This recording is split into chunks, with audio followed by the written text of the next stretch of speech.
যদি কম সময়ের মধ্যে চিকেনের কোনো টেস্টি আর ডেলিশিয়াস রেসিপি তৈরি করতে চাও তাহলে গোলমরিচ চিকেন কিংবা পেপার চিকেন হচ্ছে সবচাইতে বেস্ট রেসিপি। খুবই সহজ একটা রেসিপি। ব্যাচেলার কিংবা যারা নতুন রান্না শিখছে তারা এই চিকেনের প্রিপারেশনটা খুব ইজিলি বাড়িতে তৈরি করতে পারবে। হ্যালো বন্ধুরা, আমি কাজরি রোজ রান্নাঘরে তোমাদের সবাইকে স্বাগত। আজ আমি তোমাদের জন্য যেই রেসিপিটা নিয়ে এসেছি সেটা হচ্ছে গোলমরিচ চিকেন বা পেপার চিকেন। তাহলে চলো দেখে নিই কীভাবে আমি তৈরি করি। এই পেপার চিকেন তৈরির জন্য আমি নিয়েছি এখানে 500 গ্রাম চিকেন, আর চিকেনের পিসগুলো আমি মাঝারি সাইজেরই রেখেছি। প্রথমেই আমি একটা বড় বোলের মধ্যে চিকেনের পিসগুলো নিয়ে নিয়েছি, আর ওই চিকেনের মধ্যে দিয়ে দিচ্ছি 1 চামচ গোলমরিচ আর 1 চামচ নুন, আর তার সাথে দিয়ে দিচ্ছি একটা আস্ত লেবুর রস। এবারে চিকেনগুলোকে খুব ভালো করে মিশিয়ে নিচ্ছি।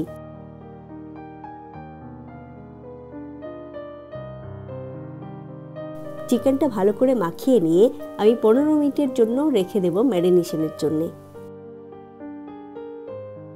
15 মিনিট পর আমি একটা ফ্রাই প্যান মাঝারি আঁচে বসিয়ে দিয়েছি গ্যাসের ওভেনে, আর তাতে গরম করে নেব 4 টেবিল চামচ সর্ষের তেল। তেলটা গরম হওয়ার পর যখন ধোঁয়া বেরোতে শুরু করবে তখন দিয়ে দিচ্ছি চিকেনের পিসগুলো।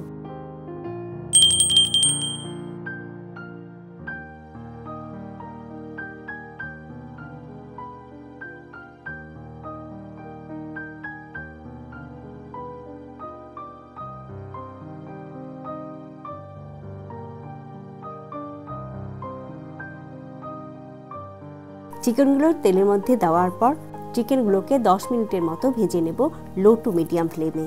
তবে এখানে আমি চিকেনগুলোকে কড়া করে ভাজবো না, এপিট ওপিট করে কিছু সময় ভেজে নেব।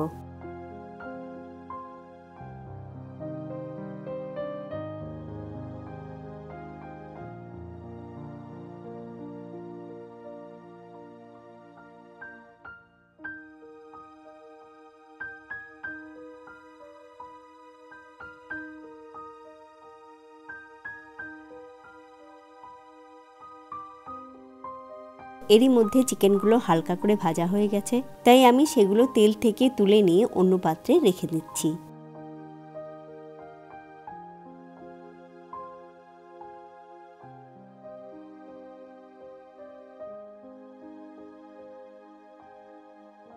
এবারে চিকেনটা রান্না করব বলে আমার আরেকটু তেলের প্রয়োজন হবে, তাই আমি আরও 1 টেবিল চামচ সর্ষের তেল দিয়ে গরম করে নিলাম। তেল গরম হয়ে যাওয়ার পর দিয়ে দিচ্ছি 3টে মাঝারি সাইজের পেঁয়াজের পেস্ট। পেঁয়াজটা হালকা লাল হয়ে এলে দিয়ে দেব 1 চামচ আদা রসুন আর কাঁচা লঙ্কার পেস্ট, যে 3টেই আমি একসাথে মিক্সিতে বেটে নিয়েছি।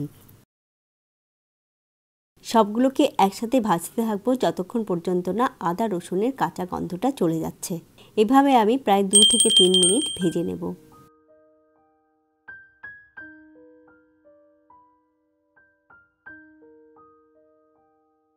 আর ওতে ছড়িয়ে দিচ্ছি 1/2 চামচ নুন। সবগুলো একসাথে ভেজে নিয়ে দিয়ে দিচ্ছি 2 টেবিল চামচ কাজুর পেস্ট। এই কাজুর পেস্ট তৈরি করতে আমি এখানে 10 থেকে 12টা কাজু নিয়েছিলাম।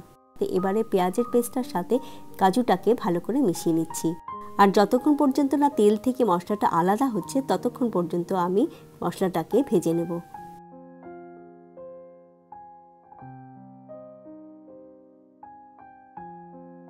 মশলাটা কষানোর পর যখন একটা সুন্দর গন্ধ বেরোবে তারপরে দিয়ে দেব ভাজা চিকেনের পিসগুলো।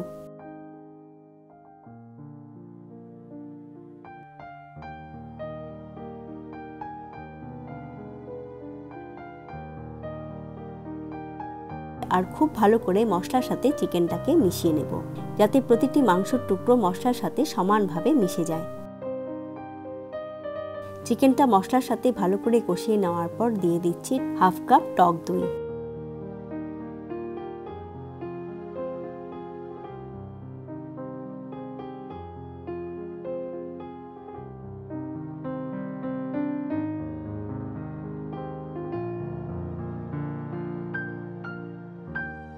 আর স্বাদের জন্য নুন পরিমাণ মতো। এবারে চিকেনটা ভালো করে সেদ্ধ আর নরম হওয়ার জন্য আমি 20 মিনিট চিকেনটাকে রান্না করব, আর তার জন্য আমি ফ্রাই প্যানটাকে ঢেকে দিচ্ছি। 20 মিনিট পর আমি ঢাকা খুলে দেখে নিচ্ছি চিকেনটা প্রায় সেদ্ধ হয়ে এসছে।